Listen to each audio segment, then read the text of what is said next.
Hello everyone, welcome to ESI Digest. I'm your host Adam Fitch. I'm also the editor of Esports Insider. On this particularly hot day, as you can see, I'm kind of sunburnt and kind of sweating, so I apologise in advance for what you're seeing right now, if you are indeed watching, but of course it's available to listen to this podcast as well, or you can read it on esportsinsider.com. As always with this series, just going to go through what's happened in the past week, highlight the big stories and explain why they matter, or perhaps why they don't matter, but people are making a bigger deal of them. You know how it goes.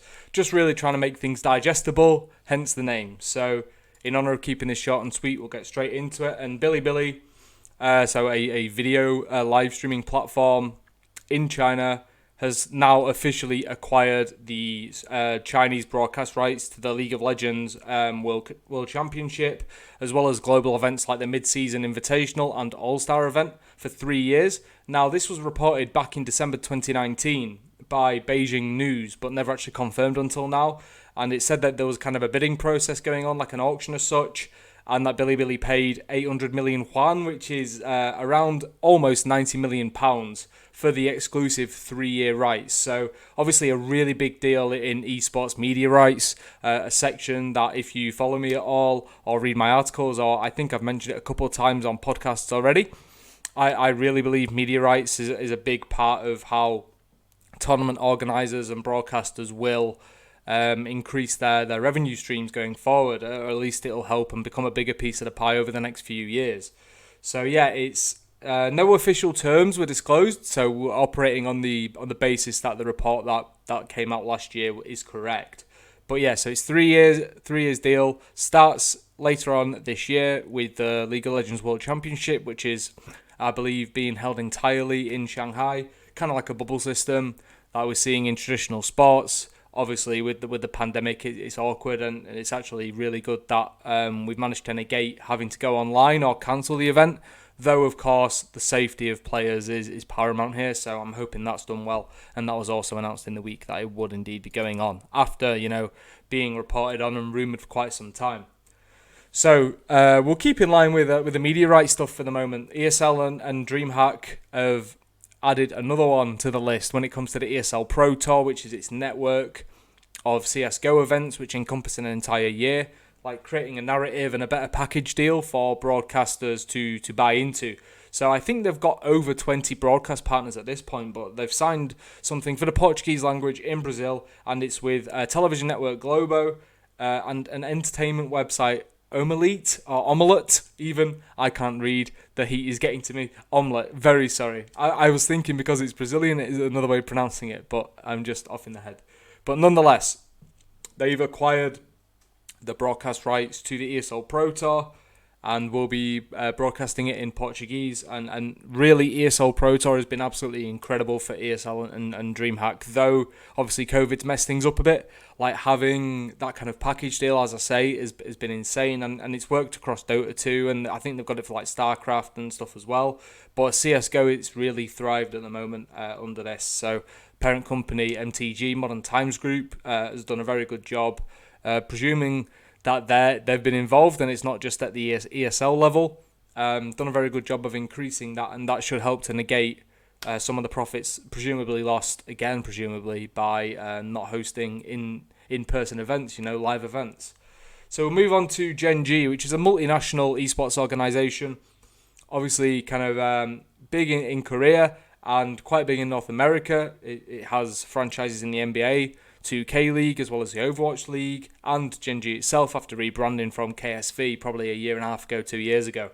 It's enlisted the services of Red Card Global, which is a sports marketing agency that was founded in 2005, and is specifically targeting Southeast Asia. So obviously a very big region right now. Will be actually hosting a day worth of content and networking around Southeast Asia and Asia Pacific and such at ESI Digital Summer, which starts August 17th. So I would implore you to check that out. And yeah, we also cover the Middle East, Europe, North America, so on and so forth. 5 days of content, different region every day. I'll check that out.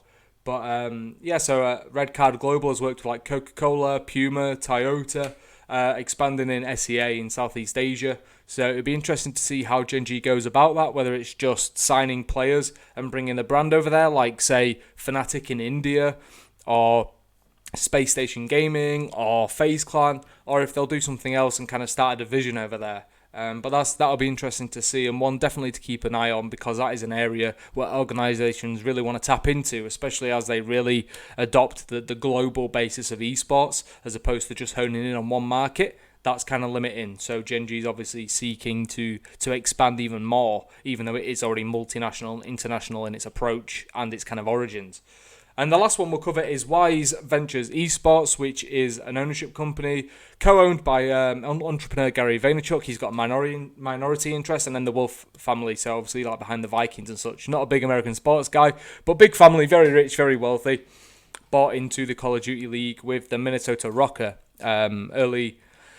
I think they bought into it probably mid last year, and then obviously things were unveiled like September, October, November time for the new league, Activision Blizzard's new league. So I believe there are strict rules around using brands in those leagues, which is why like there was controversy around Atlanta FaZe, obviously Atlanta Esports Ventures partnering with FaZe Clan and using the FaZe name, and Optic Gaming existing in the league, though Optic Gaming as a brand pulled out of every other title to have that branding in COD, and which makes sense. Anyway, sidetrack done.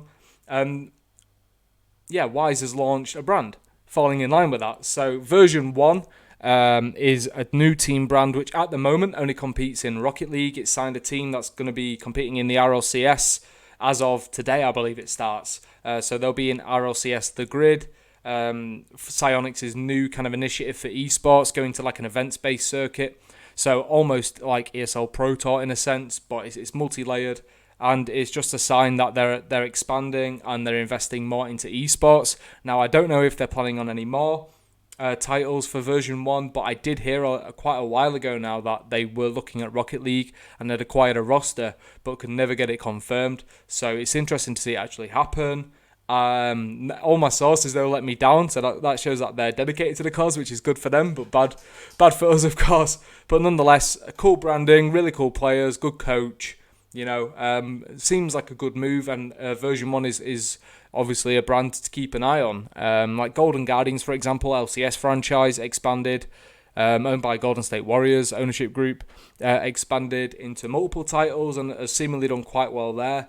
Though this is quite different as they've had to create another brand. And while some other things have happened, like a YouTube and Spotify executive boarding Mogul as a non-executive director, there have been other things that happened, but these are the headline news. If you want me to go further in depth and go a little bit longer with this podcast and explain more of what's gone on, or just keep the headlines, then let me know either way. I would love the feedback. Hopefully addressing the audio kind of issues, not necessarily issues, but feedback that we've received to make things better. You have to bear with me today because the heat is ridiculous. But anyway, thank you very much for tuning in. Every Friday, ESI Digest. You can watch it on YouTube. You can listen to it anywhere you listen to podcasts, and you can read it on esportsinsider.com. I was Adam Fitch. Thank you very much for listening and watching. I will catch you next week. Cheers.